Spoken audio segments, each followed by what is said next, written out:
কিন্তু ওয়াদা বরখেলাপ করতেছো। কিসের ওয়াদা? কার ওয়াদা? কে করছে আপনাকে ওয়াদা? তুমি তোমার আব্বুর সাথে যাও না ইলেকশনের আগে আমার কাছে ভোট চাইতে? হ্যাঁ গেছি তো। তখন তুমি ওয়াদা করছিলা তুমি সবার স্বপ্ন পূরণ করবা।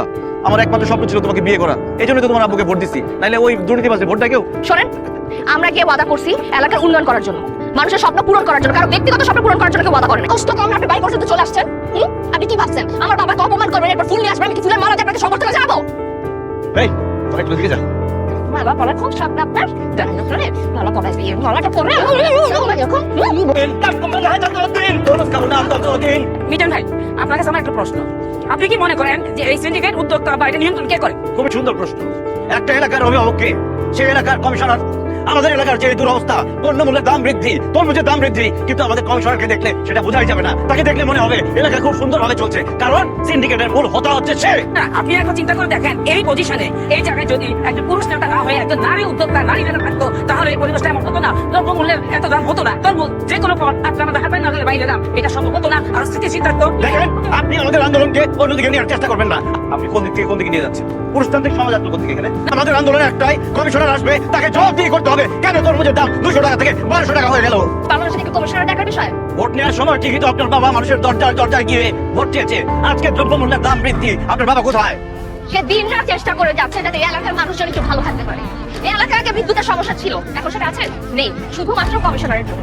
আর আপনি, আপনার যদি এতই মনে হয় আপনি যান না, বাজারে গিয়ে যারা নিয়ন্ত্রণ করছে তাদের সাথে গিয়ে কথা বলেন। এইসব ভুজুং বাজুং বুঝতে আমাদের কোনো লাভ নাই। আপনার বাবা কমিশনার, আপনার বাবাকে এখানে আসতে হবে, জবাবদিহি করতে হবে। কেন তরমুজের দাম 200 থেকে 1200 টাকা হলো? আমাদের এই অনশন চলবে, দরকার হলে আমরা রাজপথে নামবো। আমার বাবা কি করতেছে দেখতেছেন না? আপনি শুধু একবার অর্ডার দেন, ওরা বাদ থেকে বাধা পর্যন্ত বানানো। যা, বেরো সরাই এখান থেকে। যেটা মনে হয় আপনি সেটা করতে পারেন। মাইক দিয়ে এসব চিল্লাইতে না সবাই পারে, কিন্তু এলাকাটা সবাই নিয়ন্ত্রণ করতে পারে না। আর আপনি কি বললেন আমার বাবার আসতে হবে? আমার বাবা এখানে এসে আপনাকে জবাব দিয়ে দেবে।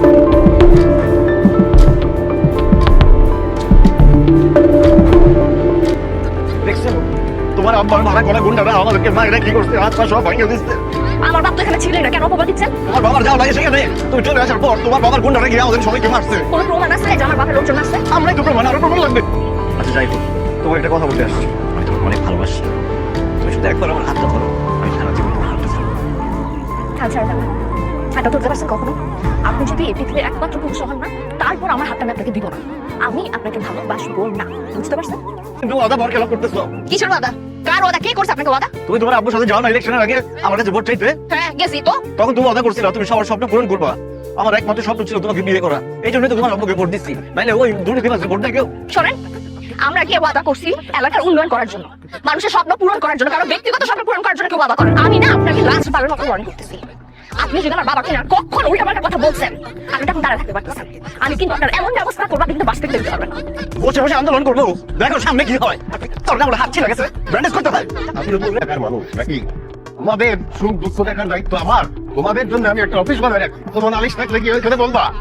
না করে যে রাস্তা বন্ধ করে সাধারণ জনগণের অসুবিধার সৃষ্টি কেন করতেছো বাবা? অনেক হয়েছে টাকা বলা শেষ হয়ে, এবার আমরা একটু বলি। আমরা যদি আপনার এলাকার মানুষ হইতাম, আমরা যে শান্তিতে নাই সেটা তো আপনি খুব ভালো করে জানতেন। আপনার তো কোনো খবরই নেই।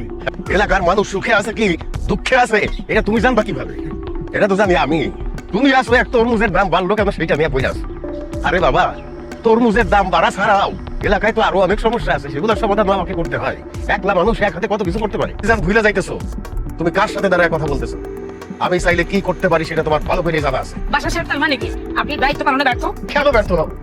জনগণ আমাকে ম্যান্ডেট দিয়া কমিশনার বানাইছে, আমি সেই দায়িত্ব পালন করতেছি। তবে হ্যাঁ, বাজার সিন্ডিকেট অনেক বড় সিন্ডিকেট, পুরো দেশব্যাপী এই সিন্ডিকেট ভাঙার ক্ষমতা সামান্য একটা এলাকার, ছোট্ট একটা এলাকার কমিশনারের নাই। বাসা সাহেব, এলাকার জনগণ চাচ্ছে ক্ষমতার পরিবর্তন, কিন্তু আপনি কি জোর করে ক্ষমতা থাকতে চাচ্ছেন? আরে রাখেন, জনগণ চাই বললে তো হবে না। কয়জন এখানে? 10 জন, হাতে গুনলে 10 জন হবে না। এই এলাকা অনেক বড় এলাকা, এখানে মানুষ অনেক, তারা ভোট দিয়ে আমাকে নির্বাচিত করছে। এই 10 জনের কথা তো আর জনগণের কথা হবে না। দর্শক, আপনারা দেখতেই পাচ্ছেন নতুন প্রজন্ম ক্ষমতা পরিবর্তন চায়, কিন্তু আমাদের বর্তমান কমিশনার জোর করে ক্ষমতা থাকতে চায়। বুঝতেই পারছেন, পুরুষ শাসিত সমাজে যা হবা তাই হয়েছে। আমরা পরিবর্তন চাই। এই সাংবাদিক, এলাকার জনগণের ম্যান্ডেট নিয়ে এসে কথা বলেন, 10 জন মানুষের মুখের কথা নিয়ে কথা বলবেন না। আগামীকাল থেকে এক সপ্তাহে যদি তুমি এই এলাকার আমি দেখতে চাই তুমি কতদূর কি করছো।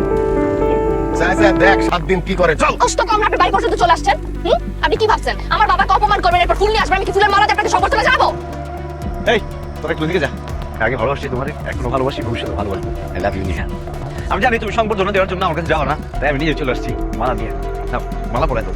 মালা পরা কোন স্বপ্ন আপনার? জানেন আপনারে মালা পরাই দিয়ে মালাটা পরে আপনার কি লজ্জা শরম বলতে কিছু নাই? হ্যাঁ, আপনাকে আমি এত কথা বলে আপনি কি গায়ে লাগে না? গন্ডারের চামড়া আপনার। আপনাকে আমি কতবার বলছি আমি আপনাকে ঘৃণা করি। সমস্যা নেই। 7 দিন পর আপনার ঘাড় ধাক্কা দিয়ে এলাকা থেকে বের করবে, তখন আপনি বুঝবেন। হ্যাঁ, এমন করো না তো, আমার সাথে দোয়া করো। আমাকে যদি ঘাড় ধাক্কা দিয়ে এলাকা থেকে বের করে দেয়, তোমার হবু জামাই আমি, ব্যাপারটা তোমার জন্য লজ্জা, আমার হবু শ্বশুরের জন্য লজ্জা। 2 মিনিটের মধ্যে এখান থেকে যাবেন, আর যদি না গেছেন তাহলে লাঠি সোটা নিয়ে আমি লোক পাঠাবো আপনার এখানে, টেঙ্গি ভেঙে তারপর বাসা পাঠাবে। আরে আমার তো দাঁড়ায় থাকার সময়ও নাই, সময় মাত্র 7 দিন, অনেক কিছু করতে হবে।